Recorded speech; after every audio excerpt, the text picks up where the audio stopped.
Magandang araw mga kaibigan. Bigyan natin ng reaction opinion itong post ng Inquirer.net. Title, kanino ba talaga kakampi itong tao na ito? Yan ang payag ni Senator Antonio Trillanes Deport. Did not hide his criticism of Secretary Junvic Rimulya of DILG over the latter's failure to secure Senator Ronald Bato de la Rosa, who on Monday was confirmed as the subject of an arrest warrant from the International Criminal Court. Ito po ang statement ni Trillanes. Ngayon, meron na ngang warrant at lumabas na si Bato, ay suddenly hindi raw pwedeng i-enforce ang warrant na iyon. Kanino ba talaga kakampi itong tao na ito, meaning si Rimulya? Kung binawas-bawasan niya yung presko niya, baka nahuli siya. Yan ang payag ni Trillanes. Sumagot naman si Rimulya, sabi niya, I will only act on a legal document. What he is showing is from the International Criminal Court. The Philippines withdrew from that court 9 years ago.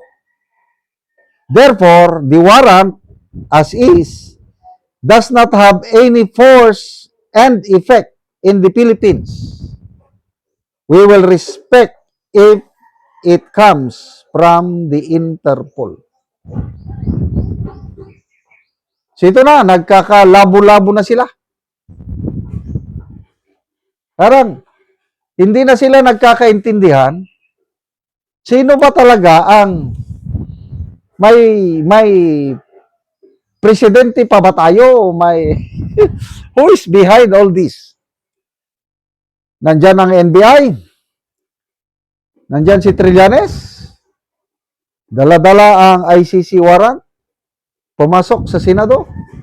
Tinangkang arestuin si Bato. Nakaikyas.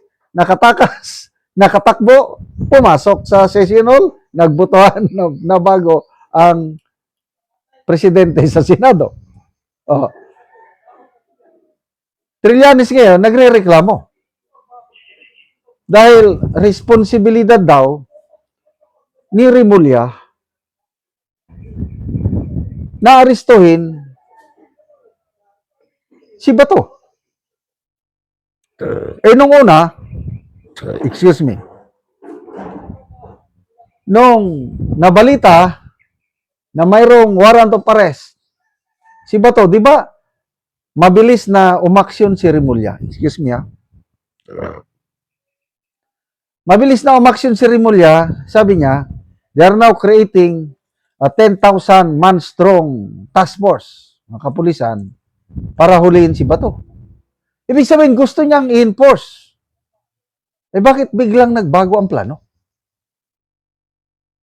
Na instead na ang warrant na yun, kagaya ng ginawa nung panahon ni Tatay Digong, ang nag-enforce is PNP under ng DILG. Kaya ginamit nila si General Torre. Kaya naging matagumpay sila sa pag-aresto kay Tatay Digong, kinidnap, sinakay sa aeroplano, dinala kaagad sa Hague. So ito ngayon, parang the same pattern na iba lang ang players. Dahil instead na PNP, biglang naging NBI. Matibag.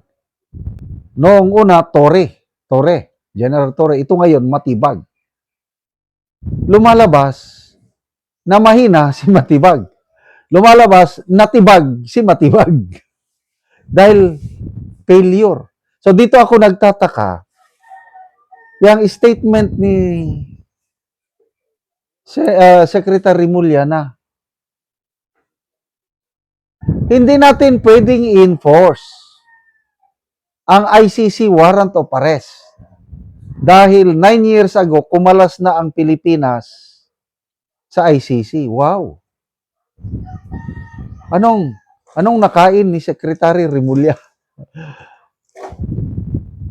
Yung kapatid niya noon, si Boying, nung panahon kay Tatay Digong, ganun din eh. ICC warrant of arrest, kaya in-enforce.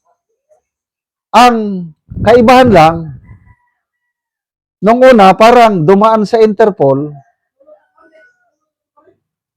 at nag-issue ang Interpol ng hindi man lang red notice, kaya lang red fusion. Magkaiba yun. At least dumaan sa Interpol. Ito, lumalabas, based sa statement ni Remulla na we cannot enforce that ICC warrant dahil hindi dumaan sa Interpol. So, anong nangyari? From ICC, ng ICC, nagsalita ang spokesperson, sinabi na wala kaming inisyong warrant of arrest. Ngayon, meron na. Ibig sabihin, niloloko tayo ng ICC. Kaya, lesson learned. Huwag na tayong maniniwala sa spokesperson ng ICC. Kasi parang gusto nila talagang lahat ng kakampi ni Tatay Digong ay ma-extradite o ma-rendition na madala doon. Mabuti na lang at abtik si Senator Bato at nakayanan niyang takbuhan ang mga NBI agents na patulog-tulog sa pansitan. So, exciting development ito. So, who is in charge? Who is overall dito? Meron pa bang nagtitimon? Example, NBI. Sinong nag-utos sa NBI? Dahil under sila ng DOJ, baka DOJ. So, kulang na ang coordination ng DOJ at saka DILG. Kasi, lumalabas na itsapuera ang DILG, DOJ, NBI na lang, na naging palpak naman. Wala talaga. Anyway, bakit nagkakaganito? Ulitin ko yung paniniwala ko. Ito ay inalaw ng Diyos na hindi nila maaresto si Bato para makaboto siya doon sa Senado at natanggal na ang Senate President. Ngayon, magtuloy-tuloy na po ang investigasyon sa flood control. Yun ang nakikita kong magandang epekto itong pangyayari na ito. Plus, of course, yung impeachment trial ni BP Sara, sigurado na pong mananalo ang ating Vice Presidente. God is in control. Salamat mga kaibigan sa inyong pagsubaybay sa channel na ito. Nakakatulong kayo ng malaki sa tribong Talandig ng Bukidnon dahil ang sweldo natin sa channel na ito is biglang ay namimigay tayo ng libreng yero at pako para makapagpatay itong tribong Talandig ng mas maayos na tirahan. Panoorin nyo ang video na ito. Pero na anak ko diri sa balay sa tabangan na Mugyero.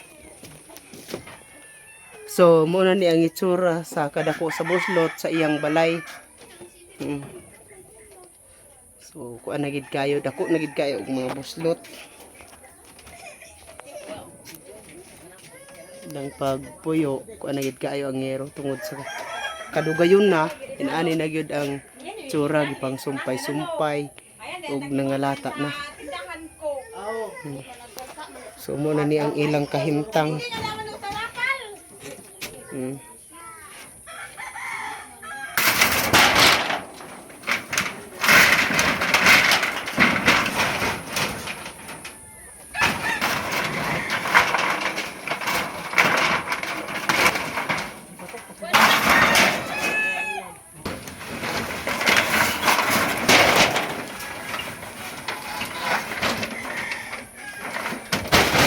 Ug muna ni ang ngero nga among ginahatag nga ilang iatop karon.